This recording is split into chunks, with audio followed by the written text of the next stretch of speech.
mengenang kembali kampung asal di mana kita dilahirkan, persiapan kita luar biasa. Padahal itu kampung yang bersifat fisik. Jangan lupa bahwa diri kita ini juga memiliki aspek metafisik. Ada daya hidup dalam diri kita. Ada ruhku, bagian dari dirinya Allah yang ditiupkan ke dalam diri kita menjadi jantung kehidupan diri kita, sekaligus juga jantung kehidupan semesta yang ada dalam diri kita. Persiapan untuk menuju kampung yang itu sangat berbeda dengan persiapan menuju kampung yang fisik tadi. Bahkan menuju kampung yang sejati itu nyaris tanpa persiapan. Oleh karena itu, semoga setelah saya bicara hari ini muncul kesadaran baru bahwa dimensi waktu itu cuma 3. Tadi, sekarang, nanti. Tadi itu walaupun 1 detik yang lalu sudah lewat, dan itu sudah menjadi bagian dari sejarah kehidupan kita. Dan apa yang terjadi pada saat tadi itu tidak bisa diubah, sama sekali tidak bisa diubah. Yang bisa diubah dari tadi bukan keadaannya, tetapi cara berpikir kita tentang tadi yang bisa diubah. Dan untuk apa tadi itu? Tadi itu tujuannya cuma 1, memberikan pelajaran. Jadi tadi itu adalah pusat pelajaran, sedangkan nanti itu adalah pusatnya segala harapan.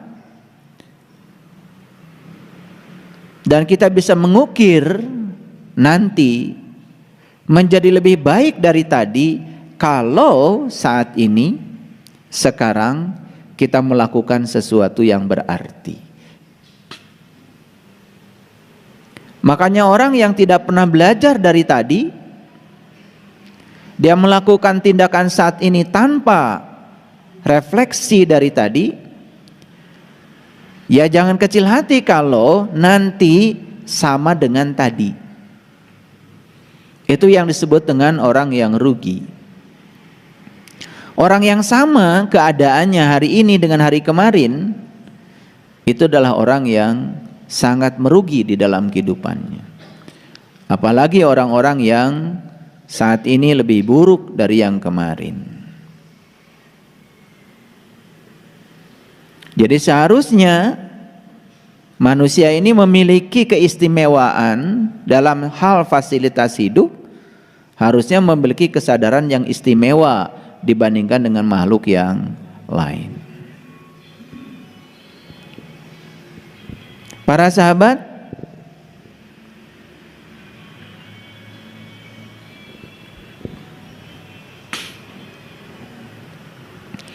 umur itu nggak terasa ya.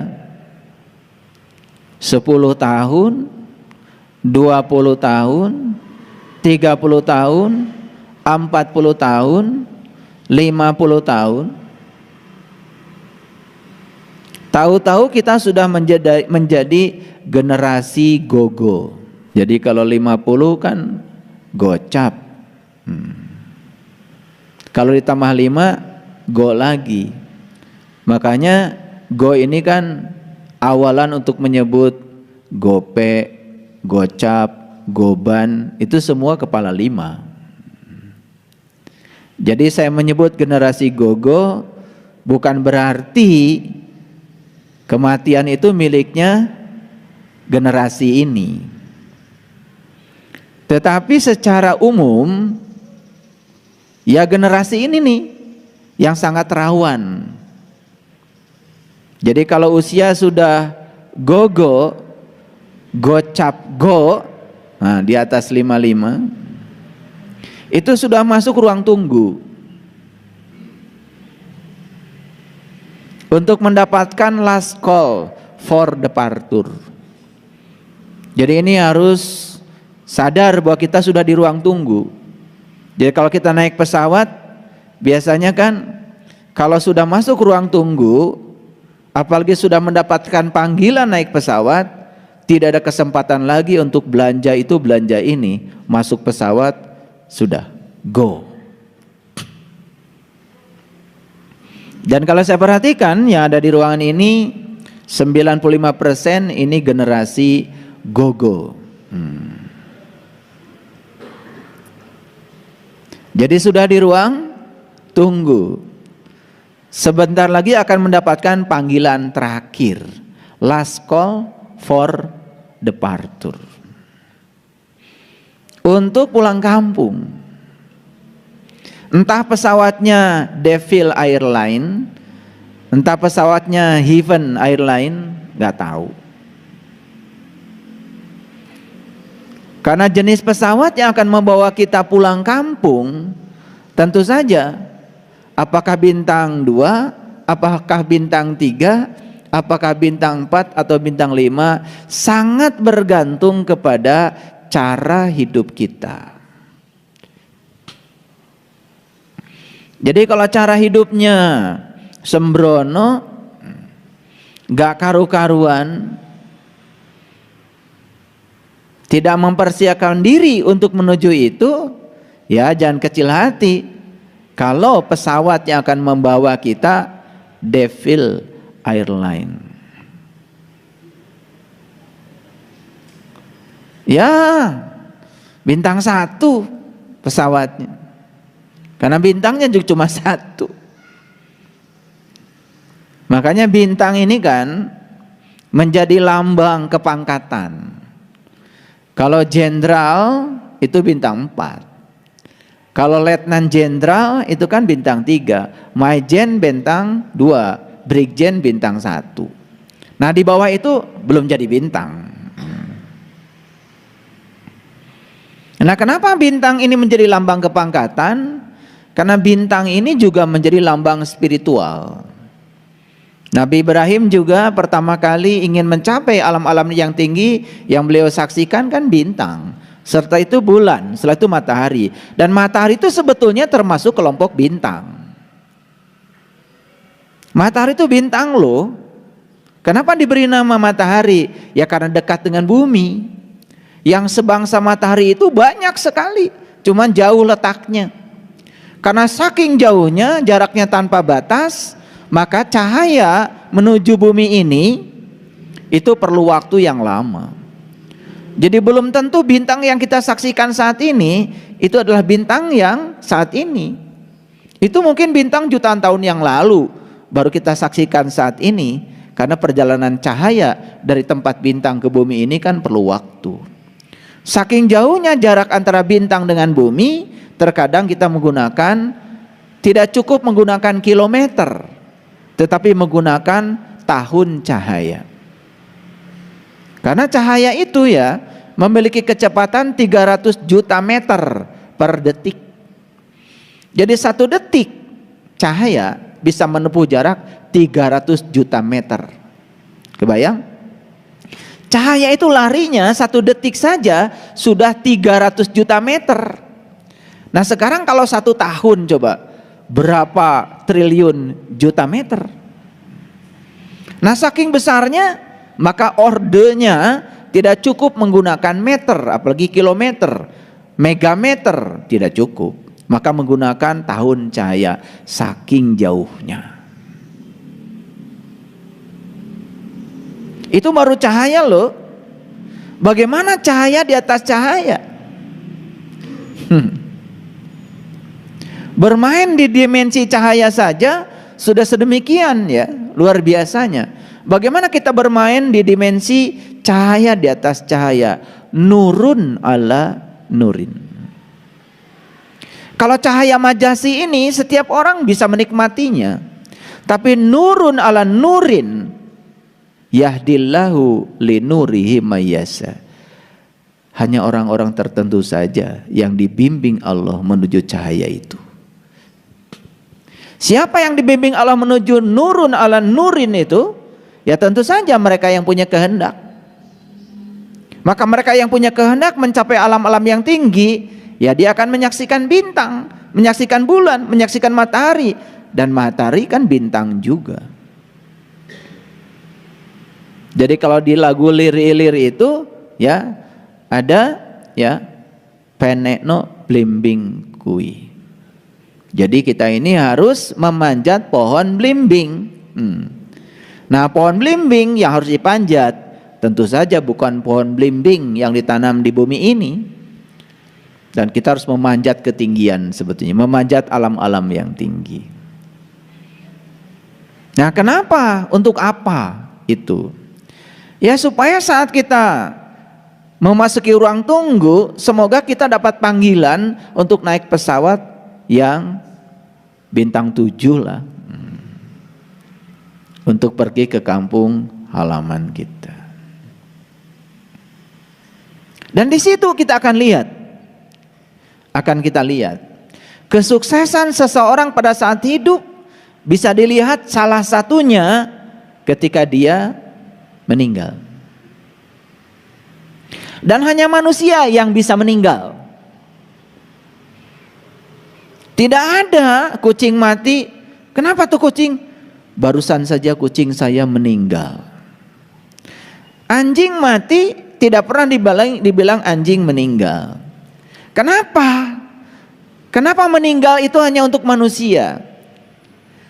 Karena manusialah yang banyak meninggalkan sesuatu pada saat kematiannya.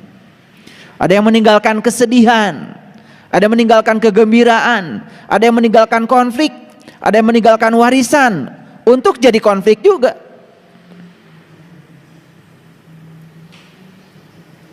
Semakin banyak yang ditinggalkan, dan yang ditinggalkan itu tidak pernah dirawat sama sekali, itu akan menjadi bara yang baru buat yang ditinggalkan. Makanya banyak ya seseorang yang meninggalkan warisan yang anaknya asalnya akur pada saat dia hidup, ketika dia meninggal anaknya rebutan warisan, terjadi konflik yang hebat, persaudaraan tidak penting lagi karena orientasinya adalah uang dan warisan. Apa yang terjadi? Sudah meninggalkan bara. Makanya hanya manusia yang bisa meninggal, karena manusia banyak meninggalkan sesuatu. Mending meninggalkan kegembiraan, ini meninggalkan kesedihan. Pertanyaan yang paling dasar bagi kita, kita mau meninggalkan apa? Mau meninggalkan apa kita meninggal? Itu pertanyaan yang harus dijawab. Mau bikin sejarah apa di kehidupan ini? Hitler meninggal. Meninggalkan apa? Meninggalkan nama dalam sejarah. Harumkah namanya? Pahitkah namanya? Nabi Muhammad meninggal, tercatat dalam sejarah. Meninggalkan apa beliau? Meninggalkan kesan yang dalam bagi umat. Diulang-ulang kebaikannya di mana-mana, hampir tidak ada keburukannya. Bahkan yang belum menemui beliau di zamannya, hidup 1000 tahun setelah beliau meninggal, masih bisa mencintai beliau, padahal belum pernah ketemu. Bisa cinta kepada beliau padahal tidak sejaman dengan beliau. Wajar kalau cinta beliau sejaman dengan beliau. Itu cinta bisa ada ikatan yang luar biasa. Nah, pertanyaannya, kita mau meninggal seperti apa? Yang bisa meninggal cuma manusia. Mau meninggalkan apa? Kucing meninggal tidak meninggalkan harta, tidak meninggalkan apa. Rumah pun tidak ada. Makanya mereka yang meninggal selain manusia tidak menimbulkan konflik. Hanya manusia yang meninggal mewariskan konflik. Ada yang mewariskan utang juga, menjadi beban bagi yang hidup. Silakan, pertanyaannya satu. Kita mau meninggalkan apa? Karena hanya manusia yang bisa meninggal. Kata-kata itu tidak kita sadari. Kenapa? Ada apa kok di rumah ini rame-rame? Oh, si Anu meninggal. Kita tidak pernah menyadari kata meninggal. Dan kenapa kata meninggal hanya dipakai oleh manusia? Karena manusia yang banyak meninggalkan sesuatu.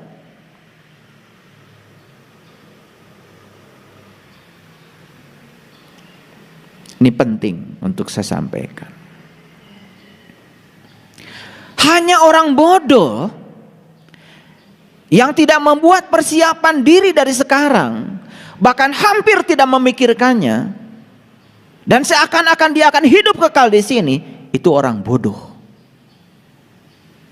Ribuan kematian yang dia saksikan tidak memberikan pelajaran apa-apa. Berkali-kali dia mengantarkan mayat ke kuburan seakan-akan yang meninggal orang lain. Saya, oh nanti. Apa yang dilakukan manusia seperti ini? Mengekalkan kehidupan. Terus saja mencari upaya untuk memanjangkan umur. Alasan-alasannya sangat klise. Anak saya masih kecil. Cucu saya masih kecil. Pekerjaan saya belum selesai. Mau sampai kapan? Siap tidak siap, selesai tidak selesai, anaknya kecil atau anaknya besar, cucunya masih kecil atau cucunya sudah besar, saatnya harus pulang, pulang. Gak ada waktu lagi.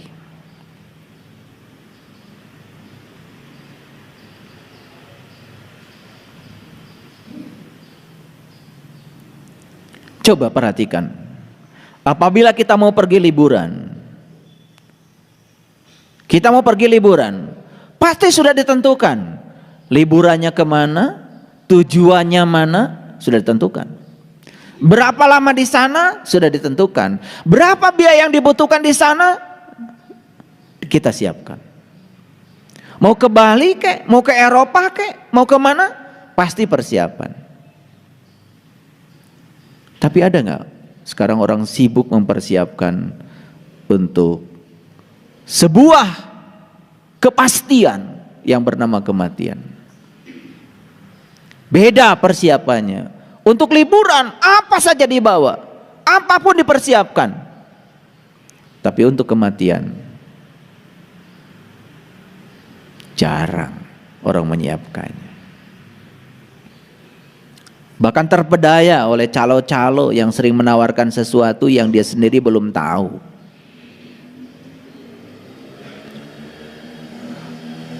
Menawarkan kemewahan dan keistimewaan setelah kematian, padahal dia sendiri belum mati. Dasar calo. Dan kita terpedaya dengan tawaran-tawaran kemewahan. Makanya manusia ini lucu dibandingkan dengan makhluk lain.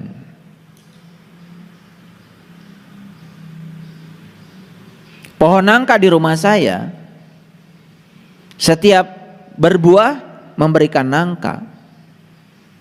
Dan saya yakin pohon nangka itu kalau saatnya harus mati, bahkan sekarang masih hidup, dia tidak memikirkan tempat istimewa setelah dia mati.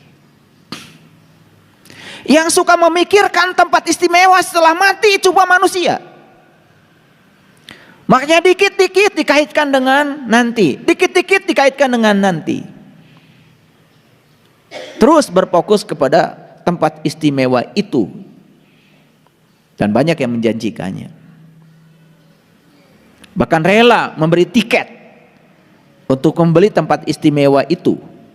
Yang orang yang menawarkannya pun belum pernah ke sana. Betul? Itulah kita selama ini.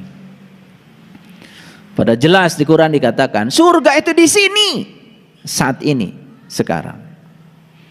Surga itu adalah tempat di mana langit dan bumi masih ada. Surga itu adalah tempat di mana kamu bisa bernafas. Siapa yang bisa menciptakan surga di sini, saat ini, sekarang? Saya yakin dari ruang tunggu dia akan dijemput oleh Heaven Airline. Tempat istimewa, pulangnya juga istimewa.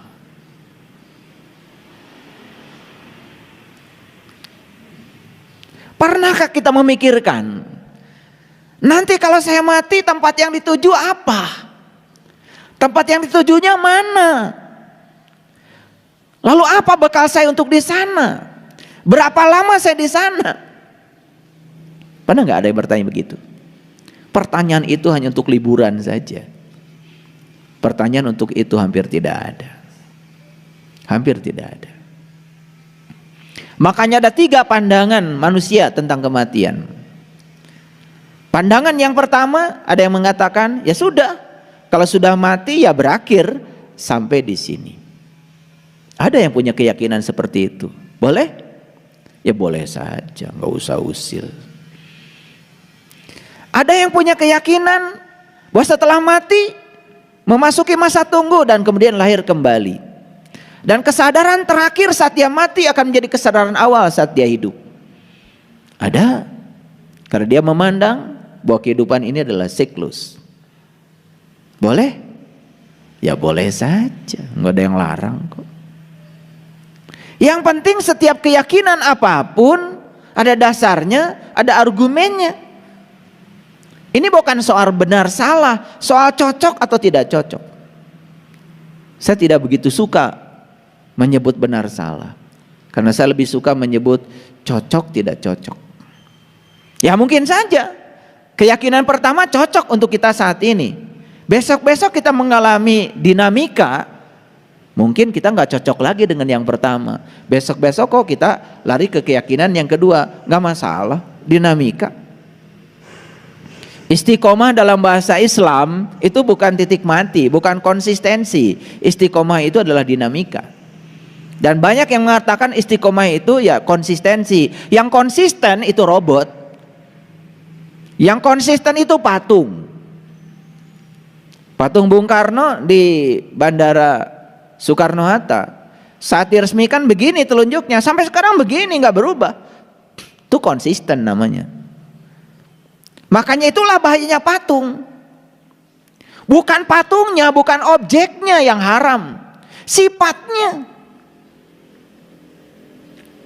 Jadi kalau Anda seperti patung, hari ini begini, besok begini, lusa begini, itu yang haram. Bukan objeknya. Kita menjadi anti patung. Tetapi kita memiliki sifat patung, aneh. Itulah kebodohan. Gambar haram. Dikira yang haram tuh gambarnya. Gambarnya nggak punya dosa apa-apa.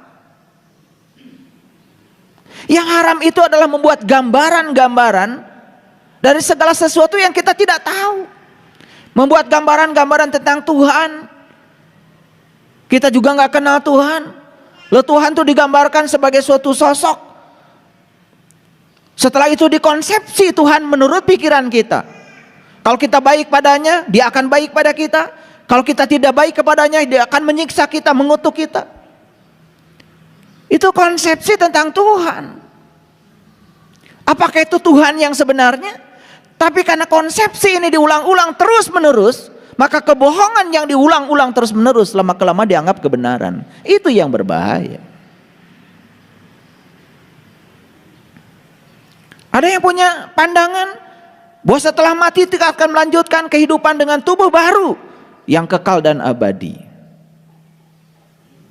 Ya boleh. Nah sekarang cocoknya yang mana? Ya silakan. Yang cocok untuk kesadaranmu saat ini yang mana? Silakan. Yang konyol itu kalau kita terjebak benar salah. Lebih konyol lagi ketika kita merasa paling benar dan semua keyakinan yang orang lain jalani salah. Itu yang saya sering sebut goblok. Ini nggak kasar. Karena go itu artinya pergi, blok itu artinya hambatan. Setiap mau pergi ada hambatan, itu namanya goblok. Bloknya dari mana? Dari pikiran kita sendiri.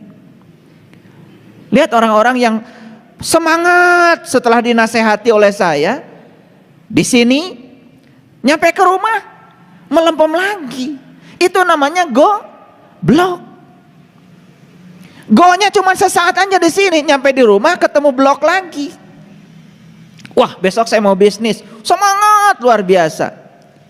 Begitu ada hambatan sedikit saja, ada tantangan sedikit saja, sudah langsung mundur. Itu goblok.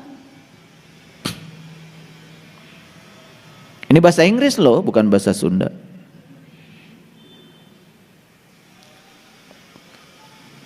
Saya nggak tega ngucapin kata bahasa Sunda yang kayak gitu, karena ini bahasa Inggris.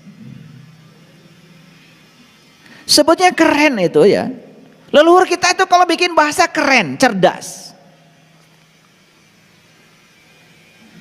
Lotek walaupun enak, sampai sekarang tetap aja rendah hati. Dipanggilnya lotek, tidak pernah high tech. Kan keren.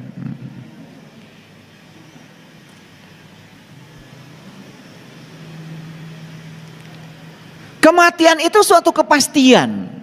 Tidak ada yang lebih pasti dari kematian. Sekali lagi, tidak ada yang lebih pasti dari kematian. Apa yang terjadi 1 detik setelah kematian? Yang jelas, yang pertama, nama kita langsung berganti. Begitu 1 detik setelah mati, saya nanti kalau mati nanti 1 detik setelah saya mati, gak ada yang tanya, di mana Pak Saiful? Gak ada. Almarhum di mana? Udah hilang Saiful Karim, udah diganti almarhum. Ketika para tamu ingin tahu tubuh saya di mana, tidak ada yang tanya, di mana Pak Saiful? Gak ada. Jenazahnya di mana? Udah gak direken. Nama yang diagung-agung sudah hilang saat itu. Apakah itu presiden, apakah itu menteri, apakah itu gubernur, apakah itu raja. Saat mati langsung ganti nama jadi almarhum. Tubuhnya disebut jenazah. Kenapa sebutannya berbeda? Jiwa-jiwa yang melekat di dalam diri kita saat hidup disebut jiwa, saat mati langsung ganti nama jadi arwah. Betul nggak? Sadar nggak kita itu? Sering kan mendengar ini? Coba pikirkan, kenapa nama diganti almarhum, almarhumah? Kenapa diganti jenazah? Kenapa jiwa itu diganti arwah? Coba. Gak ada menghentikan cipta buat para jiwa, gak ada buat para arwah.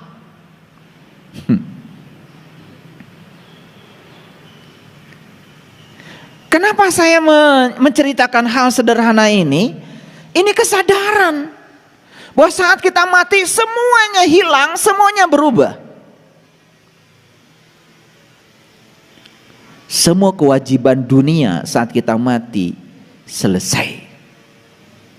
Utang yang berjibun mati selesai, diwariskan. Kontrak perjanjian selesai. Saya punya kontrak sekian miliar, sekian triliun, proyek saya luar biasa, mati selesai.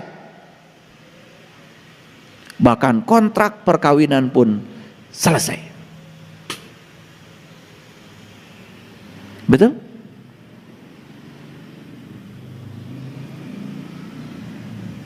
Ketika kita sakit menjelang kematian, rasa sakit yang mendera, penderitaan yang luar biasa, begitu mati selesai, dibebaskan. Jadi saya suka aneh saja. Ketika seseorang sakit menderita luar biasa, kita tangisi sakitnya. Kasihan dia sakit. Tapi begitu dikasih karunia kematian oleh Allah, dibebaskan dari sakitnya, masih ditangisi. Maunya apa? Saya mau nanya aja, maunya apa? Ketika sakit menderita, itu tumor, itu cancer, apapun, dia menderita kesakitan, ditangisi. Wajar kalau ditangisi. Dibebaskan dari rasa sakit dengan kematian, masih ditangisi. Maunya apa?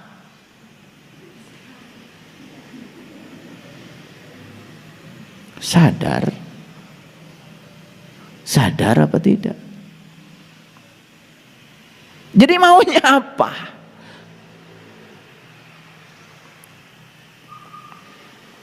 Semua yang disebut milik hilang sesaat. Semua yang disebut milik, tanah ini milik saya, konyol banget. Gak ada tanah milikmu. Yang ada kamu milik tanah.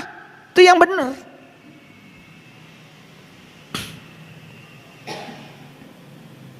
Kita sedang membebaskan tanah di Jelekong itu. Saya gak mau ribut soal tanah. Mau dijual berapa? Bayar. Kita butuh. Walaupun kita sudah bayar itu tanah, bukan milik kita. Nggak bisa dipindahkan kok, nggak bisa dibawa kok, betul nggak? Sudah dibayar tetap aja di Jelekong.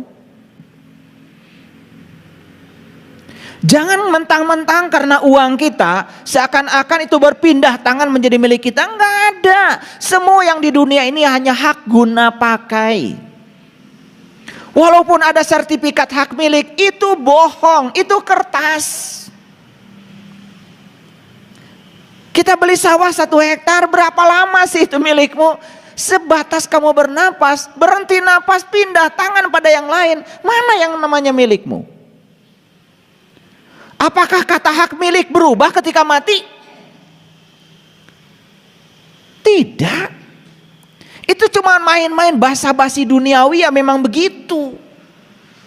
Makanya jangan terlalu bingung dengan kertas, semuanya kertas kok. Yang lucu lagi, kita ini sering merasa kehilangan sesuatu yang jelas-jelas bukan milik kita.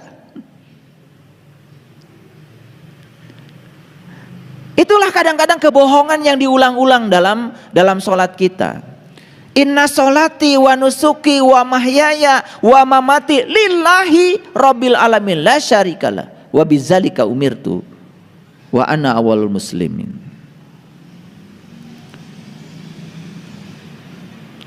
Dan kita mengatakan semua milik Allah, semua milik Allah, semua milik Allah. Di sini. Tetapi kenyataannya seakan-akan semua milik kita. Pelitnya luar biasa. Hitungannya luar biasa. Makanya di episode yang kemarin saya sengaja membuat judul melepaskan kemelekatan pada harta dan diri supaya semuanya mengerti. Jadi semua yang menjadi milik itu hilang pada saat napas berhenti. 1 detik setelah kematian semuanya berpindah. Dan kita tidak akan bisa masuk lagi ke tubuh ini. Tidak ada izin lagi untuk menggunakan jasmani ini. Saat kita keluar, kita sadar keluar, kita melihat tubuh kita sendiri. Ada keinginan untuk masuk lagi, tetapi tidak bisa lagi. Maka disebut menghembuskan nafas yang terakhir. Artinya, ya sudah, begitu nafasnya terhembus nggak bisa masuk lagi.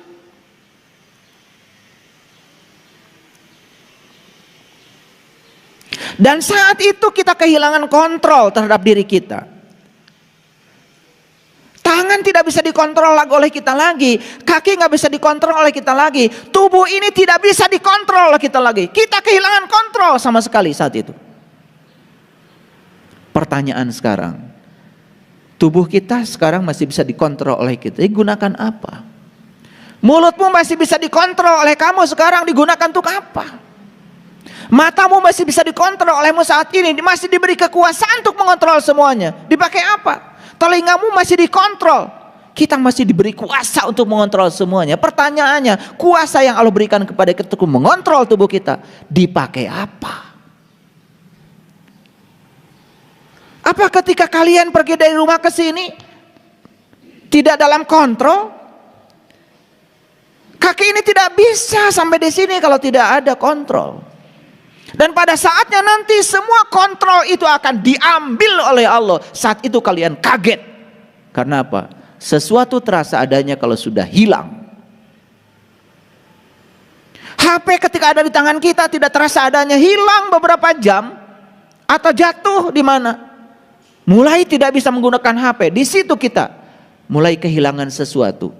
Merasa kehilangan itu kalau sesuatunya tidak ada. Kontrol yang Allah berikan kepada kita saat ini, kita bisa mengontrol semuanya.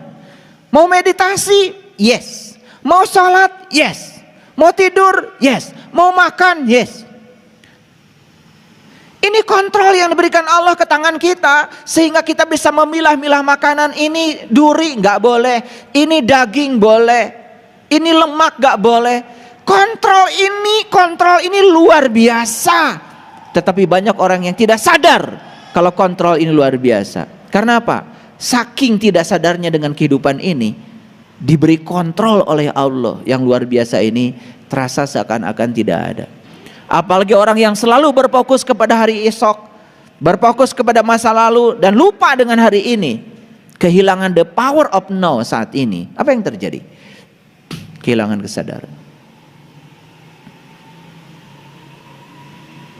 Satu detik setelah kita mati, tubuh kita hanya seonggok daging yang akan membusuk dimakan bakteri. Hanya seonggok daging yang akan menjadi santapan empuk bagi para bakteri itu. Betul? Satu detik setelah kematian, kita pun kehilangan hak yang namanya kebebasan. Kebebasan untuk memilih, kebebasan untuk menentukan, hilang semuanya. Coba hadirin, sekarang kita sedang punya segalanya. Kontrol kita miliki, kebebasan untuk menentukan dan memilih kita miliki. Kita masih boleh keluar masuk di tubuh jasmani kita ini.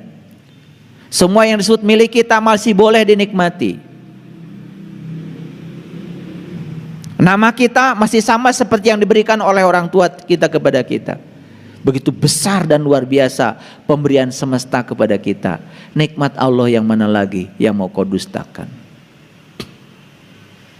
Harusnya manusia menyadari bahwa sebetulnya hidup ini luar biasa. Luar biasa enggak? Sangat luar biasa. Saya akan tunjukkan luar biasanya sebentar lagi. Jadi saya tegaskan tadi, hanya manusia yang bisa meninggal. Kenapa? Karena manusia itu meninggalkan kesedihan, meninggalkan kenang-kenangan, meninggalkan warisan, meninggalkan nama dalam buku sejarah, meninggalkan Facebook, meninggalkan IG, meninggalkan YouTube. Kiai Haji Zainuddin MZ, suaranya masih lantang di YouTube, dan beliau sudah pergi. Namanya masih dikenang sampai sekarang. Gaya khas ceramahnya masih dikenang oleh kita sekarang. Bahkan mungkin saja banyak yang masih tertarik dan tidak tahu kalau beliau sudah tidak ada di sini lagi. Beliau sudah menorehkan sebuah sejarah besar di dalam hidupnya. Nasihatnya terus mengalir. Itu pertanyaan saya. Apakah kita mau pergi dengan Devil Airline? Apakah kita mau pergi dengan Heaven Airline? Terserah kita. Semua pilihan ada pada diri kita. Karena sekarang kontrol ada pada diri kita. Kuasa untuk memilih ada pada diri kita. Kebebasan untuk menjadi apa ada pada diri kita. Yuk, mau tidur terus?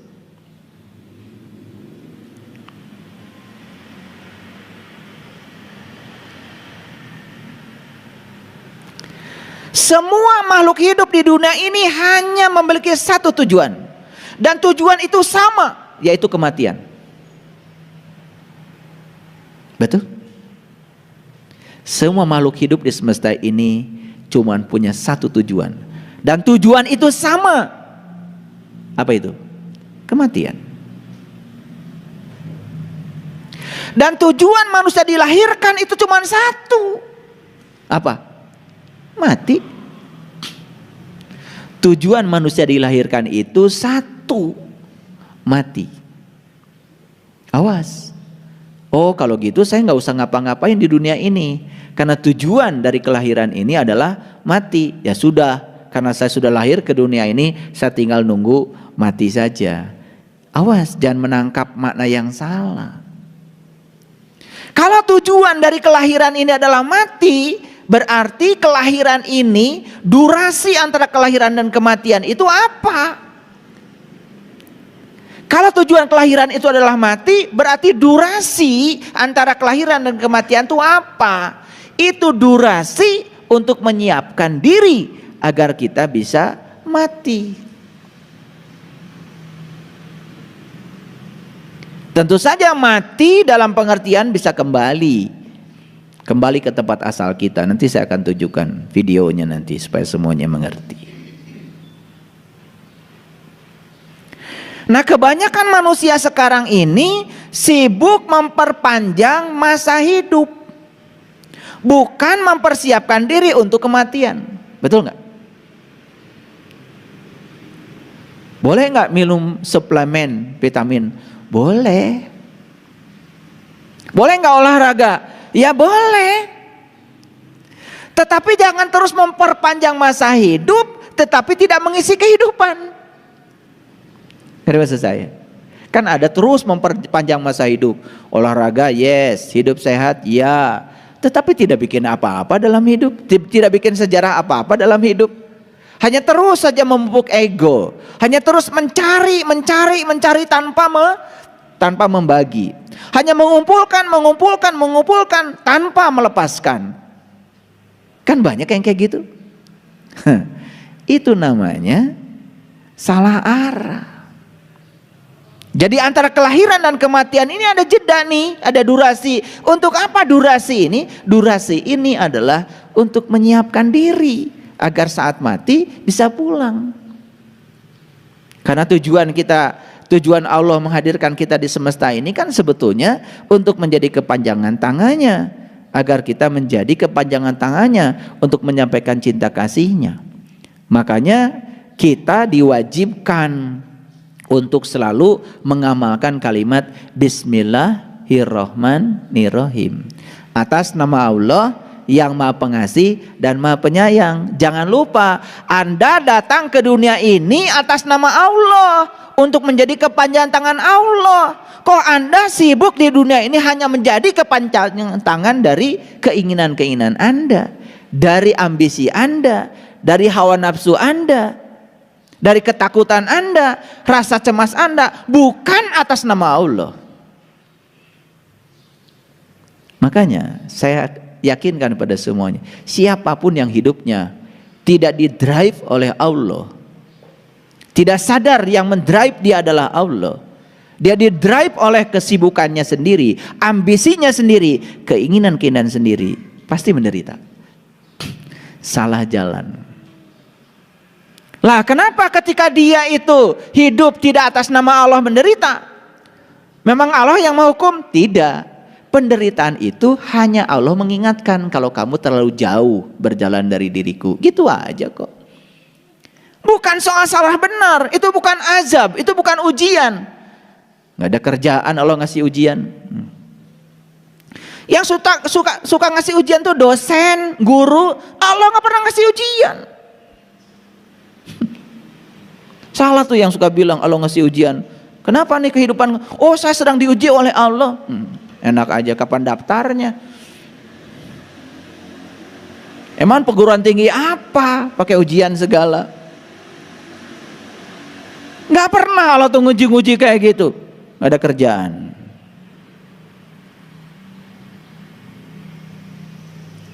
Jadi saat kita menderita itu bukan ujian. Semesta sedang mengingatkan kepada kita, kamu terlalu jauh nih dari jalanmu sendiri, kamu terlalu jauh dari jati dirimu sendiri. Ya udah itu. Jadi siapapun yang di dalam kehidupan ini menjalankan kehidupan bukan atas nama Allah, tidak atas nama Allah, atas nama pribadi, atas nama keinginan, atas nama ego, atas nama ambisi pribadi, ya jelas dia akan mengalami segala macam yang disebut dengan penderitaan. Bukan hukuman, bukan azab, bukan. Gimana Allah yang Maha Cinta ngasih azab? Gimana Allah yang Maha Cinta menghukum hambanya? Maaf ya, saya menggunakan kata-kata dalam Injil. Injil juga kitab suci. Maaf ya, yang agak alergi nggak apa-apa, lupakan aja. Tapi ini saya sangat tertegun dengan kata-kata Injil. Begini dalam Injil, kamu saja yang jahat, ketika anakmu minta roti, pasti tidak dikasih batu. Kamu aja yang jahat, kata Allah, ketika anakmu minta roti, pasti nggak dikasih batu. Bagaimana dengan aku yang Maha Cinta? Bagaimana aku yang kasih? Masa sama Allah minta roti dikasih batu?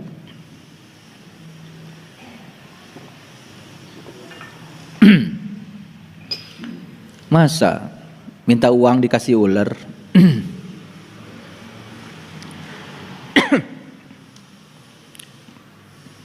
Yuk jujur, lihat kesibukan manusia. Memperpanjang masa hidup atau mempersiapkan diri untuk kematian? Pilih, memperpanjang masa hidup atau menyiapkan diri untuk kematian. Silahkan dijawab. Lihat kehidupan orang-orang yang berada. Apa yang dilakukan mereka? Maaf. Rumah sakit yang paling mewah. Orang lain berobat di rumah sakit yang dalam negeri, dia nggak mau, dia pergi ke luar negeri. Terus diperpanjang masa hidupnya. Obat orang lain generik, oh dia nggak mau, obat paten nomor 1. Dokternya nggak mau yang biasa, pengen yang paling ahli. Betul? Apa sih sesungguhnya di balik itu? Ketakutan akan kematian.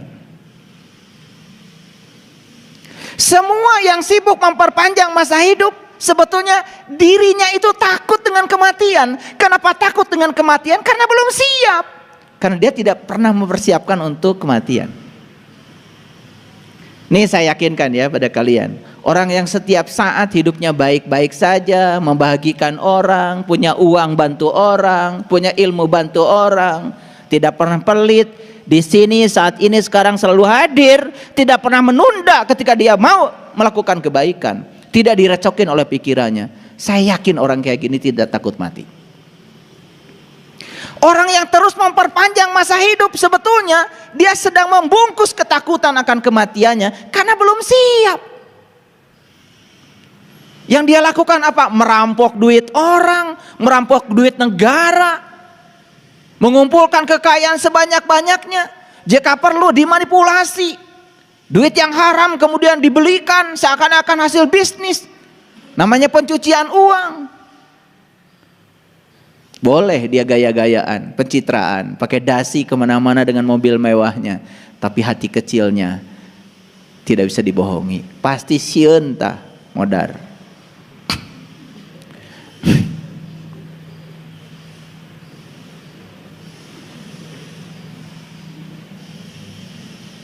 Paham?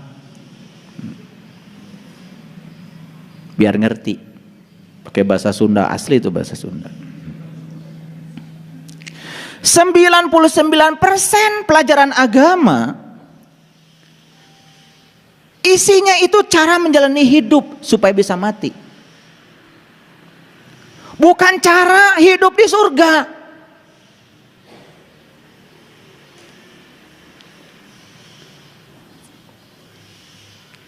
% ajaran agama itu cara menjalani hidup supaya bisa mati. Nah, pertanyaan saya, berapa persen dari 99% ajaran agama yang kita adopsi untuk menjalani hidup agar bisa mati? Kebanyakan digunakan untuk menjalani hidup agar bisa langgeng dalam kehidupan. Betul nggak? Kalau orang yang menjalani agama supaya dia hidup bisa mati, tentu saja dia sibuk mencari uang, tapi juga ada bagian yang dia bagikan. Dia sibuk mengumpulkan, ada bagian yang dilepaskan. Ngerti maksud saya? Oke. Ini belum ke intinya. Saya baru bicara permukaannya. Apakah untuk bepergian libur packing barang? Ya. Mau ke Bali, oh pasti 2-3 hari sebelum ke Bali udah gak bisa tidur. Betul nggak? Packing barang luar biasa. Peci mana yang mau dipakai, tas mana yang mau dipakai, di pantai nanti sepatunya yang mana, oh luar biasa. Ketinggalan satu peci aja sibuknya luar biasa. Bisa balik deui tak Kak Imah? Tapi saat kematian tiba, tidak perlu packing koper. Betul? Datang telanjang, kata Allah, yuk pulang, telanjang. Sesederhana itu kok. Jadi orang-orang yang sibuk dengan keserakahannya, terus ya memupuk keserakahan terhadap yang dia ingin, memupuk kebencian pada yang dia tidak ingin, dia lupa kalau dia datang ke sini telanjang, pulang tuh telanjang. Supaya lebih sopan sedikit, ya dibungkus pakai kain kafan. Itu supaya lebih sopan sedikit, dibungkus pakai kain kafan. Ya pakai doa-doa diupacarakan supaya beda dikit deh dengan yang lain. Kan ujung-ujungnya dibuang juga. Cuma cara ngebuangnya lebih sopan dikit. Betul nggak? Iya. Karena memang manusia ini selalu ingin diperlakukan istimewa. Kalau tidak diperlakukan istimewa, marah manusia ini. Iya. Itu. Ada cerita bagus tuh. Suatu saat nih, suami istri nih, suatu saat suaminya meninggal. Dan memang suami ini meninggal lebih dulu karena mengalami tekanan yang berat dari pasangan hidupnya. Meninggalnya lebih dulu. Saking dendamnya kepada pasangannya, jadi semua harta itu oleh suaminya sebelum meninggal itu sudah dibuat wasiat dan dititipkan kepada yayasan amal. Tidak ada yang tersisa. Rumah dengan seisinya kecuali penghuninya itu sudah dititipkan di badan amal. Dan saat suaminya meninggal dengan harta yang berlimpah, tentu saja istrinya sangat girang. Masih muda, cantik, harta banyak, dia pikir nanti akan dapat suami yang ganteng. Wah, luar biasa lah. Lalu ketika suaminya meninggal, yang pertama dia kerjakan itu membuat tulisan di batu nisan. Bukan nengok suaminya, gak penting bagi dia. Bukan pergi ke rumah sakit, pergi ke tempat pembuatan batu nisan. Gitu. Dan tolong ditulis yang bagus. Tulisannya dipesan sama dia. Istirahatlah dengan tenang. Tolong diukir tulisan yang bagus. Karena hartanya banyak, jadi beli batu nisannya yang istimewa, yang premium. Tulisannya istirahatlah dengan tenang. 2-3 hari setelah dikuburkan, ternyata dari badan amal datang ke rumah, mau ambil seluruh hartanya dengan membawa surat wasiat. Kaget tuh istrinya. Ini namanya dendam di bawah mati. Jadi mati pun masih dendam.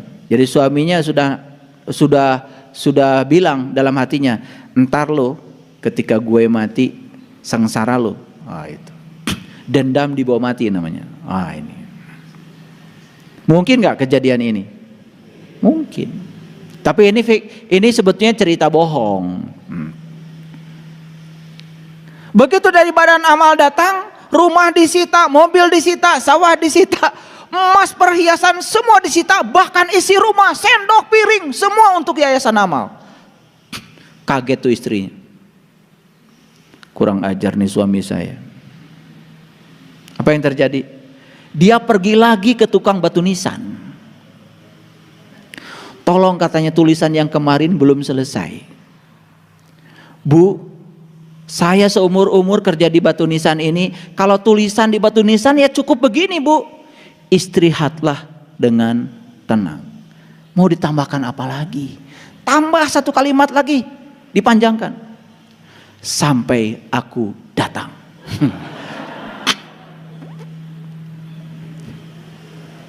Ini dendam ya, dendam dalam kehidupan rumah tangga yang dibawa mati. Suaminya dendamnya luar biasa, istrinya pun dendamnya luar biasa. Jadi kalimat sempurnanya jadi istirahatlah dengan tenang sampai aku datang. Itu menjadi tulisan yang lengkap di batu nisan, aneh dan tidak pernah dilihat di tempat lain kecuali di ceramah saya. Jangan ditiru ya. Jangan ditiru ya. Jadi datang telanjang, pulang juga telanjang. Tidak perlu pamitan. Jarang orang mau mati pamitan. Pernah nggak ada orang mati pamitan? Jarang. Walaupun saya bisa baca data karma dan akan meninggal di usia berapa, itu nggak akan saya sampaikan. Tidak perlu dan tidak bisa pamitan pada siapapun. Entah tugasnya sudah selesai, entah tugasnya belum selesai, gak ada waktu pamitan. Gak ada. Pertanyaan besarnya sekarang, kemana jiwa pergi? Kemana jiwa pergi? Itu pertanyaan besarnya. Kemana arwah ini pergi? Karena kalau jiwa sudah keluar dari tubuh kan ganti nama juga. Namanya arwah. Nah, kemana arwah ini perginya? Ini pertanyaan. Kalau tadi mau berangkat ke Bali, jelas pesawatnya, jelas di Balinya berapa lama. Tapi mati, ini jiwa kemana perginya? Pernah gak mikir? Maka di Quran kenapa ada kata-kata begini? Ketika nyawamu sampai di kerongkongan, pada saat itu kamu harus melihat. Aku lebih dekat kepadamu, tetapi kebanyakan manusia tidak melihat. Itu kan diabadikan dalam Quran surat Al-Waqiah itu. Falaula idza balagatil hulqum wa antum hina idin tangdurun wa nahnu aqrabu ilai minkum walakin la tubsirun. Walakin la tubsirun, dan kebanyakan manusia la tubsirun. Kebanyakan manusia enggak tahu jalan. Pernah enggak ada orang bertanya, nanti kalau sakaratul maut ya saya seperti apa? Apakah saat sakaratul maut nanti saya melihat? Apakah saat sakaratul maut saya tidak melihat? Kalau saat sakaratul maut saya melihat, apa yang harus saya lihat? Dengan mata mana saya harus melihat? Pernah nggak ada orang nanya begitu? Nggak ada. Nggak ada. Detil-detilnya seperti itu nggak pernah ada orang nanya. Mohon maaf. Saya waktu belajar spiritual, pertanyaan abadi yang ada dalam diri saya itu, saya nanti kalau mati, apakah saya dalam keadaan melihat? Apa yang harus saya lihat? Dengan mata mana saya harus melihat? Karena itu alamat. Kalau mati dalam keadaan buta, kata Quran, wa man kana fi hadhihi a'ma wa huwa fil akhirati a'ma wa adallu sabila. Barang siapa yang buta di dunia lebih buta lagi di akhirat. Gak lihat di dunia, gak lihat di dunia, di akhirat. Aneh kalau orang mengajarkan, katanya melihatnya nanti aja di akhirat. Padahal ayatnya jelas mengatakan siapa yang tidak lihat di dunia tidak akan lihat di akhirat. Pertanyaannya, apa yang harus saya lihat? Tentu saja kampung asal kita, tentu saja alamat kita. Alamat kita apa? Alamat kita adalah Allah. Karena kita asal dari Allah, kembali kepada Allah. Alamat kita adalah Allah. Yang kemudian sering disebut akhirat. Akhirat itu sebenarnya terminal terakhir. Terminal awal kita Allah, terminal akhir juga Allah. Jadi akhirat itu sebenarnya adalah Allah. Loh, kok digambarkannya jadi aneh-aneh? Padahal kata Nabi, jarak antara dunia dan akhirat itu hanya satu kerdipan mata. Nabi Muhammad yang bilang begitu ketika ditanya malaikat Jibril, ya Rasulullah, berapa jauh jarak antara dunia dan akhirat? Beliau mengatakan, satu kerdipan mata. Melihat, nutup, tidak melihat, satu kerdipan mata, nyampe ke akhirat. Kalau tahu jalannya, tahu caranya, makanya harus belajar nganyang kapageto, mati sa jeroning urip. Situ ilmunya. Nah, jiwa ini istilahnya banyak. Saya menemukan dalam bahasa Sanskerta, jiwa itu jiva. Saya menemukan dalam bahasa Inggris soul. Saya menemukan dalam bahasa Jerman soul. Saya menemukan dalam bahasa Yunani psyche. Makanya psikologi. Nah, itu. Jadi aneh ya.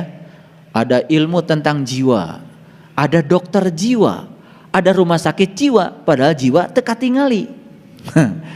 Gak apa-apa, gak usah usil. Ada dokter jiwa, ada rumah sakit jiwa, betul nggak? Nu arasup ka ditu jiwa? Bukan, negara ring. Aneh kan, rumah sakit jiwa harusnya ngerawat jiwa. Jadi saya masuk ke rumah sakit jiwa, nah harerin kieu, harusnya jiwa mah teu kadeuleu. Betul nggak? Harusnya nggak kelihatan. Makanya kalau kalian pergi ke rumah sakit jiwa kosong, itu berarti jiwa semua sedang dirawat tuh. Makanya apa yang dirawat? Yang dirawat tubuh lagi, betul nggak? Ya dikasih obat, tubuh lagi. Obatnya apa? Semua obat yang dikasih ya semua untuk membuat agar saraf-sarafnya jadi kendur. Apakah itu jiwa yang diurus? Bukan. Makanya sekarang diganti, orang dalam keadaan gangguan jiwa. Disebutnya juga gangguan jiwa. Apa OGDJ apa tuh istilahnya itu sekarang. Itu Departemen Sosial yang bikin istilah itu. Jadi harusnya kalau pergi ke rumah sakit jiwa, kalian gak lihat siapa-siapa, kosong aja. Kalau yang dirawat jiwa, itu ketinggalan jiwa. Betul nggak? Gitu. Aneh ya rumah sakit jiwa yang dirawat orang. Tapi nggak apa-apa, nggak apa-apa. Pernah ke rumah sakit jiwa? Jadi pasien? Oh. Nah dalam bahasa Arab jiwa itu disebut al-nafs, nafs. Dalam bahasa Ibrani nefesi itu dari nafs juga. Nah kok dalam bahasa Arab ini kok kata jiwa jadi nafs, nefesi. Ini dekat banget dengan bahasa Indonesia, nafas. Hebat ya? Itu. Makanya sebetulnya ya ada nafas itu sering dikaitkan dengan nafsu. Ada nafsu birahi, ada nafsu amarah dan lain-lain. Nafs. Nah, nafs itu sering disebut diri. Makanya di dalam Al-Qur'an dikatakan ya laqad kafaral ladzina qalu innallaha salisu salasa. Itu Quran surat Al-Maidah ayat 73. Laqad kafaral ladzina qalu innallaha salisu salasa. Sungguh kafirlah orang-orang yang mengatakan bahwa Allah salah satu dari yang tiga. Makanya konsepsi tentang Tuhan ya dalam agama Islam leluhur kita menyebutnya tiga, Nurullah, Nur Muhammad, Nur Insan. Nah Nurullah, Nur Muhammad, Nur Insan itu semuanya disebut ruh. Bagian dari ruh itulah Nur Insan. Itu yang kemudian disebut dengan nafs. Itu yang disebut dengan jiwa. Nah dikaitkan dengan nafas. Itu keren sekali ya, luar biasa. Karena itu adalah daya hidup. Nah sekarang pertanyaannya, kemana jiwa pada saat kita mati? Nah jadi izinkan saya menyampaikan sebuah video ya, karena video ini sebetulnya sering saya tampilkan, tetapi saya tampilkan lagi supaya semuanya bisa menyadari. Baik ya, baik, perhatikan saya. Nah, pas saya mijitnya. Jadi yang kotak ini adalah tubuh jasmani. Yang warna biru itu adalah Nurullah. Ini sekedar animasi pembelajaran. Yang warna ungu itu adalah Nur Muhammad. Nah, yang jiwa, yang Nur Insani itu adalah yang warna merah. Jadi Nurullah, Nur Muhammad, Nur Insan itu keseluruhan disebut ruh. Nah bagian dari ruh itu namanya jiwa. Nah ini yang warna merah, itulah diri sejati kita. Itu nafs, itu diri. Makanya ruh dengan nafs dalam Quran berbeda. Jadi sejarahnya begini. Ketika di kandungan ibu, nah di kandungan ibu ya, ada jasmani ya. Nah setelah jasmani itu selesai dibangun dengan sempurna, kata Allah dalam Quran, aku tiupkan ruhku. Nah, tetapi yang ditiupkan saat itu cuma dua, satu Nur Insan, dua adalah Nurullah. Nur Muhammadnya belum, tidak perlu wasilah di luar. Nah, Nur Muhammad itu kapan masuknya? Itu tepat pada saat kepala nongol. Itu yang kemudian diabadikan menjadi upacara mencium Hajar Aswad. Jadi Hajar Aswad itu batu hitam. Batu hitam itu kepala kita nih pada saat kita nongol di rahim ibu. Maka kepalalah yang telah membuat ibu kita sakit. Kepala kitalah yang telah membuat ibu kita menumpahkan darah. Kepala kitalah yang telah membuat seorang ibu bisa kehilangan nyawa untuk kelahiran kita. Makanya 3 sebetulnya dosa kita pada ibu. Makanya 3 dikatakan oleh Rasulullah. Siapa yang harus aku hormati ya Rasulullah? Ibumu, ibumu, ibumu. Itu keren sekali, sebetulnya sangat simetris. Nah, begitu lahir ke alam dunia, tubuh jasmani sudah sempurna seperti ini, ruh sudah ditiupkan lengkap. Ada Nurullah, Nur Muhammad, Nur Insan.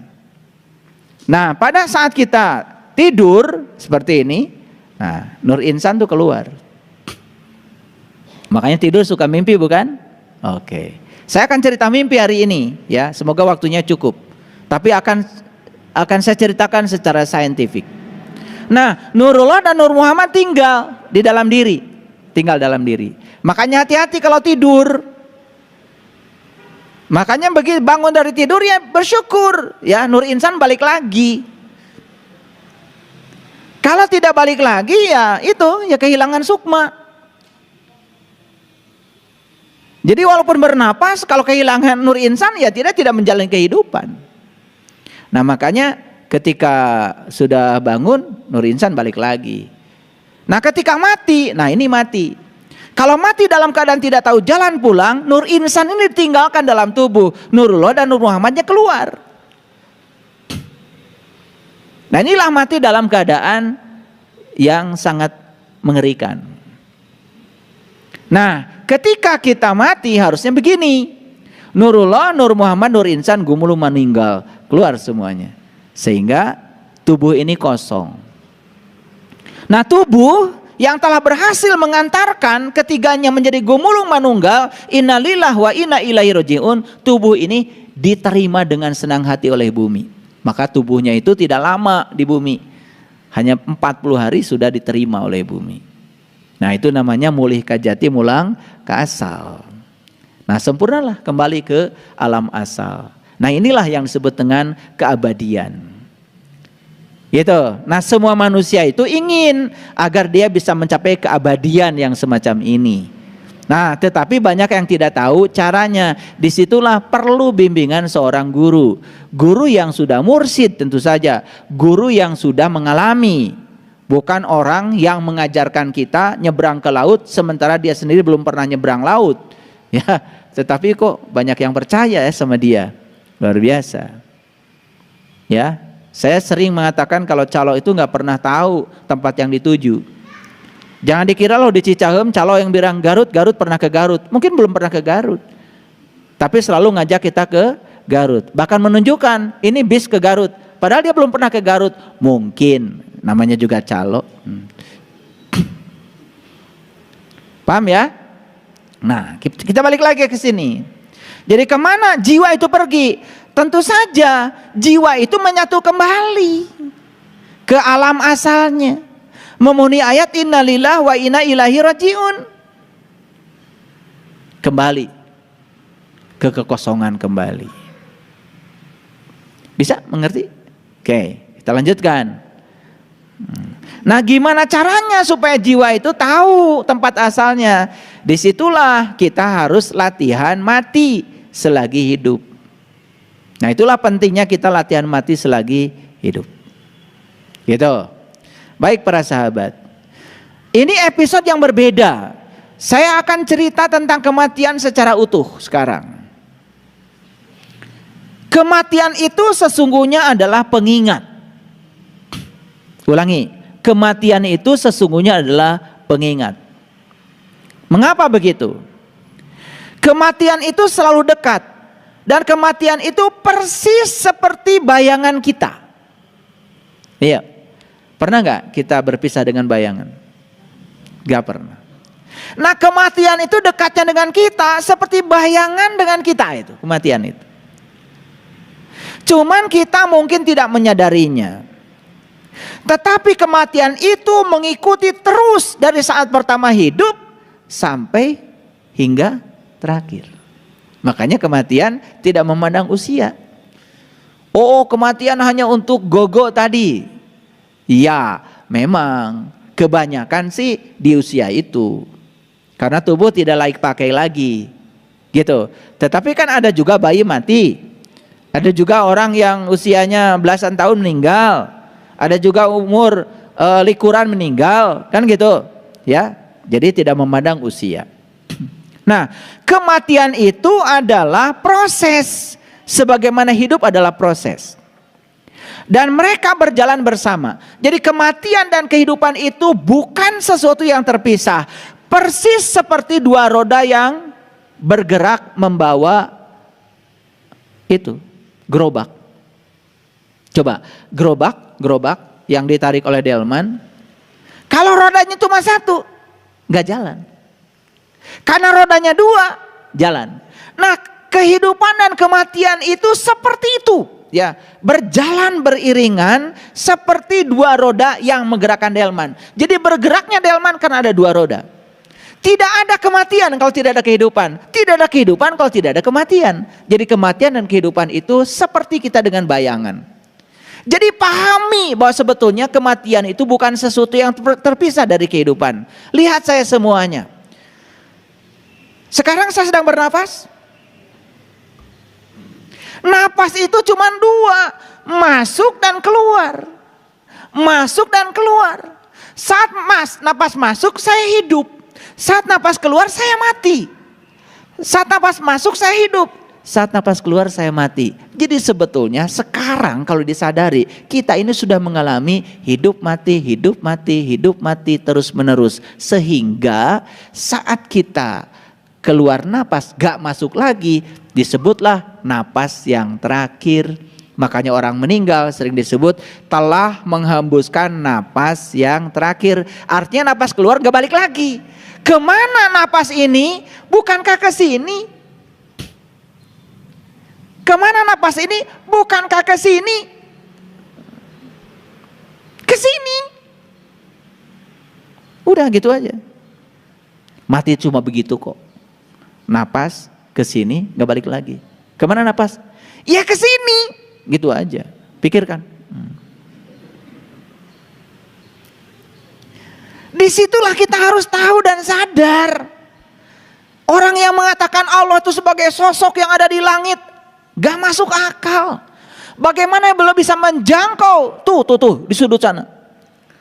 Di sudut. Ada nyamuk sedang bertelur. Tidak mungkin dia bisa bertelur tanpa kehadirannya. Kalau beliau sosok, bagaimana bisa menjangkau semuanya? Maka beliau bukan sosok. Beliau adalah ini. Tidak ada satu peristiwa pun yang tidak ada kehadirannya. Makanya beliau menyebut Rabbul Alamin, sang keberadaan, sang kehadiran. Kehadirannya saja sudah cukup membuat segala sesuatu terjadi. Loh, kok kita tidak pernah merasakan kehadirannya ya? Ada yang salah tuh belajar agama. Jadi kematian itu proses, hidup juga proses.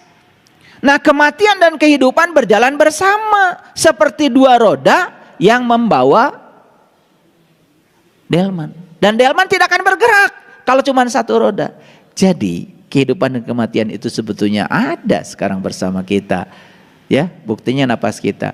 Makanya ini listrik nih, ya, lampu ini. Kalau dipoto pakai stroboskop, kita akan lihat nih, lampu ini hidup mati, lampu ini hidup mati loh. Saking terlalu cepatnya kita tertipu, seakan-akan lampu ini hidup terus. Padahal tegangan PLN itu adalah dari 0 naik ya 220 akar 2, turun 220 akar 2, naik lagi 220 akar 2, itu namanya tegangan maksimum minimum, peak to fix. Jadi kadang-kadang 0, kadang-kadang naik, disebutnya juga arus bolak-balik, bukan arus searah. Karena bolak-balik berarti tegangannya itu suka bolak-balik. Polaritas listriknya di dalam pembangkit generator itu bolak-balik. Ngerti apa tidak? Pasti nggak ngerti. Oleh itu nggak usah dipikirin. Kalian nggak belajar. Pusing kalau dengar saya ngomong fisika, ya. Nggak usah.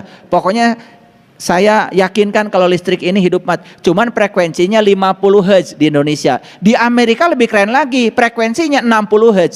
Artinya, frekuensi 60 Hz itu apa artinya? Dalam 1 detik itu terjadi hidup mati 60 kali. Saking cepatnya kita merasa hidup saja. Itu tipuan. Nah, sama seperti napas kita, saking cepatnya kita ngerasa hidup terus, padahal kita hidup mati. Cuman karena tidak disadari, kita tidak pernah menyadari kalau kita sekarang sudah mengalami hidup mati. Baru sadar kalau nanti nggak balik lagi. Itulah pentingnya kita belajar hening. Yuk, yang belum belajar sholat khusyuk, ikut belajar sholat khusyuk. Gimana caranya sholat dalam keheningan? Enak. Karena kita semua dengan kesadaran penuh, berdenyut berdetak di pusat kesadaran murni kita. Jadi kesimpulannya, hidup tidak bisa ada tanpa kematian. Kematian juga tidak ada tanpa kehidupan. Ulangi ya, hidup tidak bisa ada tanpa kematian. Jadi kalau begitu kematian juga tidak ada tanpa kehidupan. Paham sampai sini? Oke, baik. Siapa yang menginginkan kehidupan dan siapa yang suka menolak kematian? Tahu? Siapa? Pikiran. Yang suka menginginkan kehidupan terus dan menolak kematian itu siapa? Pikiran. Apakah pikiran diri kita yang sebenarnya? Bukan. Kita itu bukan pikiran, kita juga bukan tubuh. Kita yang sebenarnya adalah kesadaran. Makanya orang yang hidupnya dikendalikan oleh pikirannya, tidak pernah dikendalikan oleh kesadarannya, maka yang terjadi dia didominasi pikiran. Nah, pikiran itu pengennya hidup seumur-umur, gak mau mati. Makanya pikiran itu gampang sedih. Ketika hidup senang banget, ketika mati sedih banget. Siapapun orang yang masih dikendalikan oleh pikirannya tidak akan keluar dari siklus itu. Sedih banget, gembira banget. Sedih banget, gembira banget. Itulah benar salah. Itulah baik buruk. Buatan siapa? Buatan pikiran. Jadi oleh karena itu maka kita harus belajar untuk mengendalikan pikiran. Tuh pentingnya kita belajar meditasi, kita belajar hening cipta. Sesekali kita belajar memberikan waktu pada pikiran untuk istirahat. Sampai di sini mengerti? Ya. Jadi siapa yang menginginkan kehidupan terus-menerus? Pikiran. Siapa yang suka menolak kematian? Pikiran. Nah, sepanjang orang dikendalikan oleh pikirannya, siapapun yang mati dia tolak. Maka keluarlah bahasa-bahasa yang aneh-aneh. Innalillahi wa inna ilaihi rajiun. Turut berduka cita. Siapa yang berduka cita? Pikiran. Apakah itu dirimu? Bukan, itu diri palsumu. Kalau orang yang berkesadaran, gak gitu doanya. Semoga almarhum almarhumah pulang dengan sempurna dalam liputan cahayanya yang agung. Memenuhi ayat innalillahi wa inna ilaihi rajiun, asal dari Allah kembali kepada Allah.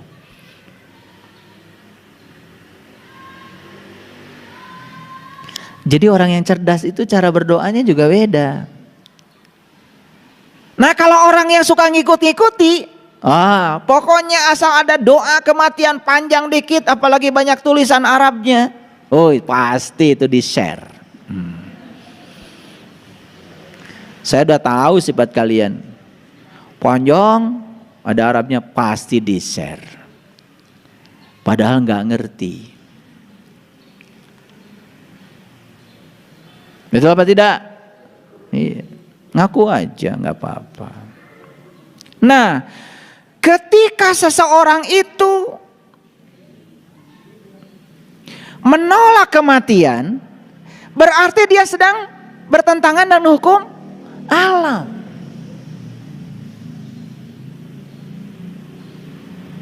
Keinginan untuk hidup terus Ternyata bukan hanya dimiliki manusia, hampir semua makhluk hidup ingin hidup terus. Sebetulnya pohon itu takut mati. Pernah ngobrol sama pohon? Takut mati. Makanya pohon itu suka ngomong, tolong dong saya disiram. Suka dengar gak pohon ngomong begitu?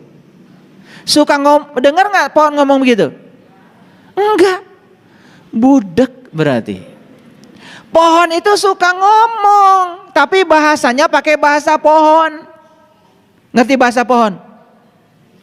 Ngerti bahasa pohon? Pohon itu pakai bahasa universal, pakai bahasa rasa, nggak pakai kata-kata, nggak punya mulut kok. Jadi kita ini selama ini hanya mengatakan, oh yang bisa bercakap-cakap dengan seluruh binatang hanya Nabi Sulaiman. Yang bisa bercakap-cakap dengan pohon hanya Nabi Sulaiman. Sebetulnya kita itu bisa bercakap-cakap dengan seluruh makhluk di semesta ini. Cuman kitanya budak. Mereka itu sebetulnya ngomong dengan bahasa mereka sendiri. Cuman kita nggak ngerti. Itu yang namanya bunga di rumah itu ngomong kok. Tolong dong saya disiram. Ketika ada daun-daun kering dia bilang tolong dong saya dirawat. Jangan cuma jenggotmu aja yang dikerok. Tolong dong daun-daun kering di sekitar saya dirawat. Itu kalau pohon dirawat, daun keringnya diambil, yang kuning-kuningnya diambil. Seneng banget itu pohon itu. Besok berbunga. Gitu gak kalian dengan pohon? Ya habis boro-boro nyiram, boro-boro lihat daun kuning, gak pedulilah. Iya.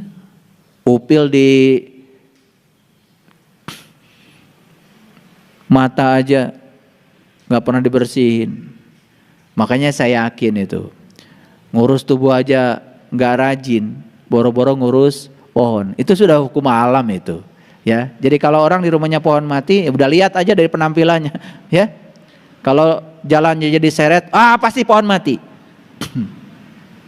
Bawa sendal aja berat ya, makanya hati-hati kalau jalan diseret itu banyak beban hidup itu. Iya, sendal aja berat bagi dia, coba diseret-seret, betul nggak? Iya. Apalagi berhadapan dengan masalah besar, jalan aja diseret. Jadi saya bisa tebak itu. Ini cuci wajah aja nggak bersih, ya udah jelas lah boro-boro ngurus pohon. Jadi kalau di rumahnya pohonnya mati, nggak cantik, wajar. Ya, jangan sakit hati. Jadi siapa yang menolak kematian berarti dia bertentangan dengan hukum alam. Ternyata semua makhluk di semesta ini pada dasarnya semua ingin hidup lama. Termasuk pohon. Tetapi kalau pohon pengen hidup lama, pohon bisa dimaafkan. Karena pohon tidak punya kesadaran. Tapi kalau manusia itu pengen hidup lama, tidak siap mati, selalu ingin melanggengkan kehidupan, kayak pohon. Ini akibat tidak punya kesadaran. Nah, disinilah lagi-lagi ya. Jadi lagi-lagi apapun yang kita pelajari ketika belajar agama sebenarnya kan intinya meningkatkan kesadaran. Jadi kesimpulannya manusia itu harus terjaga. Jadi kita ini sekarang harus merasakan kehadiran kematian itu dan bisa dirasakan lewat napas kita. Nah, kenapa kita tidak merasakan? Karena kita terlalu berisik dalam kehidupan ini, tidak punya waktu untuk bisa memberikan jeda untuk kita hening. Jadi kesimpulannya kematian dan kehidupan itu keduanya bersama. Persis seperti dua kutub ekstrim, tetapi itu satu energi. Hidup adalah kekuatan aktif, sedangkan kematian adalah kekuatan pasif. Dan hidup itu seperti listrik positif. Kematian itu seperti listrik negatif. Dan keduanya tidak bisa dipisahkan. Begitu memisahkan listrik positif dan listrik negatif, lampu tidak menyala. Nah, bagi orang yang sadar, kehidupan dan kematian itu biasa. Ya biasa. Menjadi tidak biasa karena dibuat tidak biasa. Betul nggak? Wow, pokoknya kematian itu dibuat sedemikian dramatisnya. Betul nggak? Bahkan ada banyak upacaranya, betul? Wah, kalau ada kematian, ambulan datang, upacara itu, upacara ini, dibuat dramatis. Dan hampir semua orang menganggap kematian itu sebagai sesuatu yang negatif.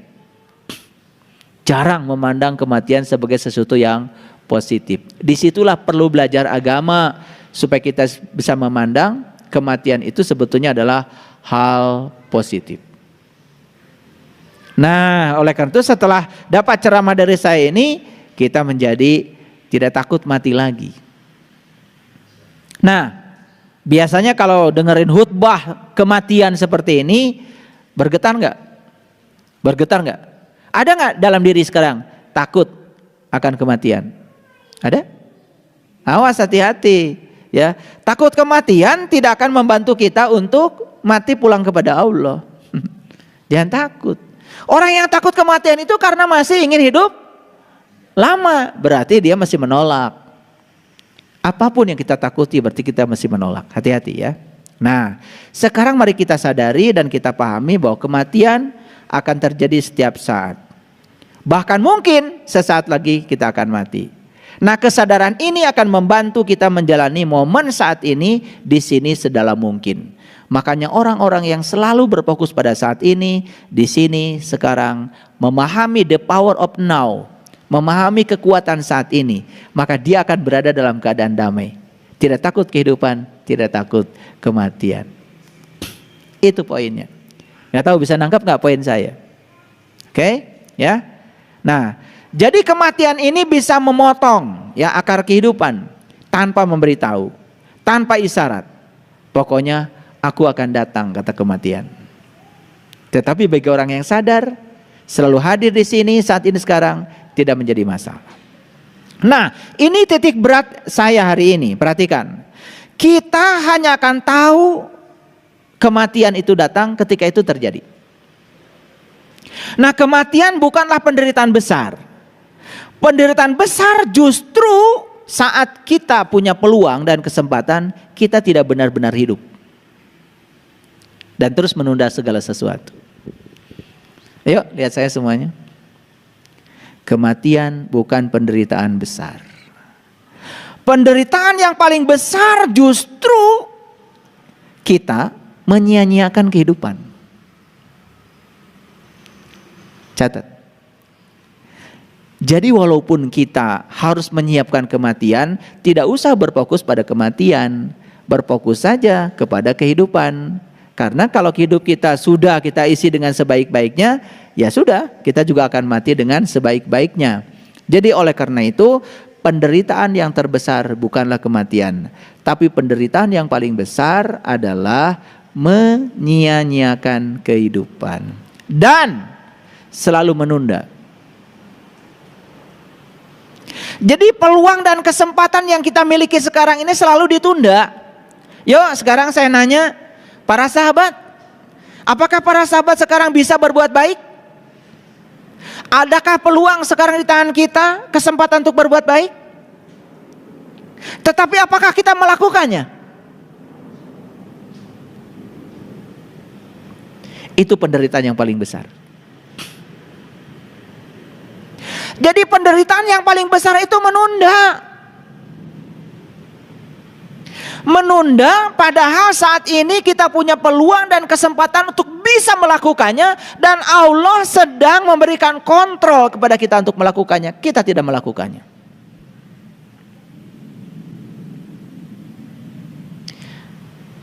Sekarang mengerti penderitaan paling besar apa? Jadi penderitaan yang paling besar bukan kematian. Penderitaan yang paling besar adalah menyia-nyiakan peluang dan kesempatan yang diberikan Allah untuk benar-benar bisa mengisi kehidupan.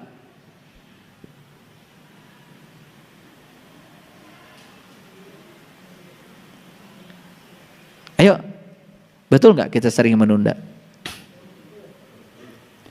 Mau ngasih kepada orang saja, biasanya nunggu kapan? Besok. Besok dilakukan, besok lagi. Besoknya dilakukan, besok lagi. Terus saja besok. Inilah penderitaan terbesar. Menunda, padahal hari ini, saat ini kita punya peluang dan kesempatan untuk bisa melakukannya. Memang ya, tidak mudah ya mengajak orang berbuat baik itu. Saya merasakan ya, ketika saya membuat sebuah program untuk melakukan kebaikan, yuk mumpung kita masih punya peluang, yuk mumpung masih punya kesempatan. Ternyata watak setiap orang itu kelihatan di situ. Watak setiap orang itu kelihatan ketika diajak berbuat kebaikan. Banyak sekali alasan untuk tidak melakukan.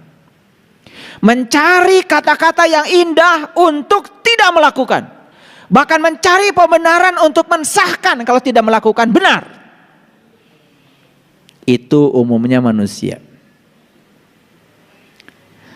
Bahkan yang sudah belajar kesadaran, yang sudah belajar spiritual pun, maaf, kalau sudah diajak untuk ini, kadang-kadang luar biasa. Kesadaran dikalahkan oleh pikiran. Padahal pikiranlah tadi yang menolak kematian. Pikiran yang ingin melanggengkan kehidupan. Tapi pikiran juga yang menghambat untuk melakukan sesuatu untuk bekal pada kematian. Inilah para sahabat, pentingnya kita menaklukkan pikiran kita. Yuwaswisu fi sudur, yang suka berbisik pada kesadaran kita adalah pikiran kita. Dan kata-kata yang sering terlontar pada diri kita, terutama di batin kita, apa? Udahlah, besok aja. Betul? Itulah penderitaan yang paling besar. Jadi hidup ini adalah kesempatan. Kalau begitu kematian apa? Kematian itu ujungnya. Tetapi walaupun kematian ujungnya, kematian itu tidak disebut sebagai akhir kehidupan. Tapi kematian adalah puncaknya kehidupan.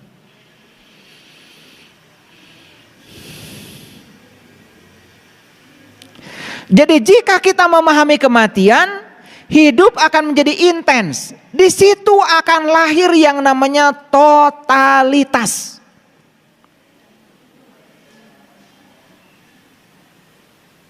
Jadi rasa takut tidak akan pernah membantu sama sekali.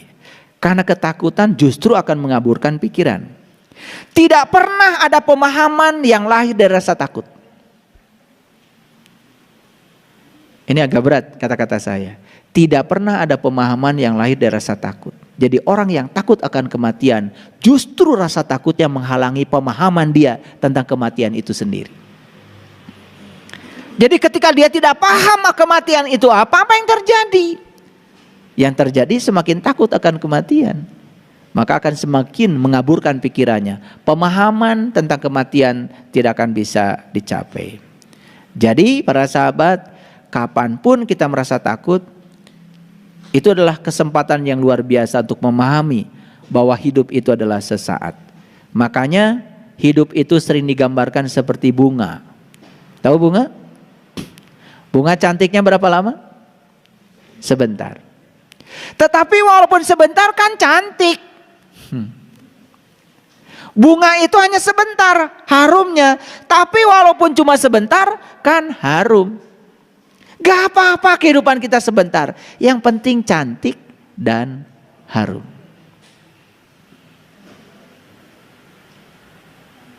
Ulangi lagi. 70 tahun sebentar apa lama? Sebentar. 80 tahun? Sebentar. Gak apa-apa sebentar juga kita hidup. Yang paling penting cantik, menawan, dan harum. Seperti bunga. Ya. Jangan seperti kedondong. Halus luarnya, jelimet dalamnya. Kadang-kadang ada orang yang pura-pura halus di luar padahal dalamnya jelimet banget. Makanya kedondong gak pernah dipakai untuk sesajen.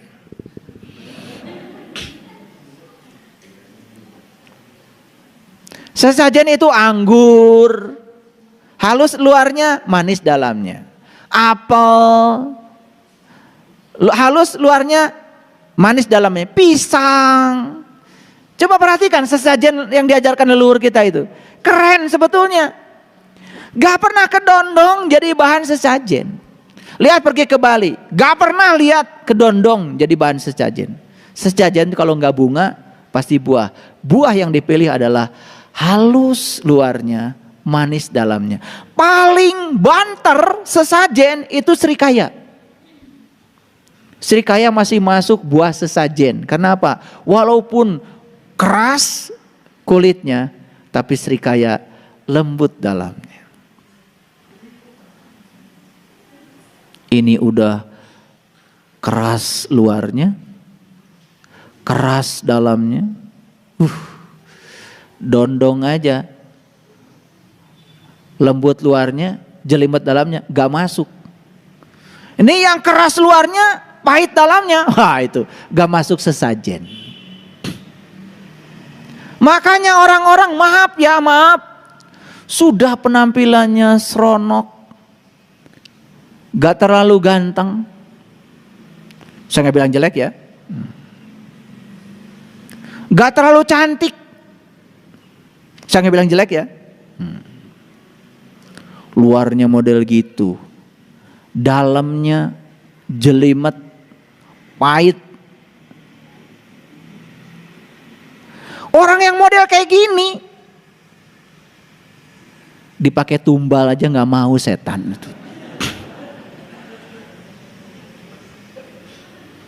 Tapi orang yang model gini itu cuman kepake kalau ada hajatan. Bagian jaga makanan. Aman itu. Cuma segitu aja kepakainya. Di luar itu nggak kepake lagi.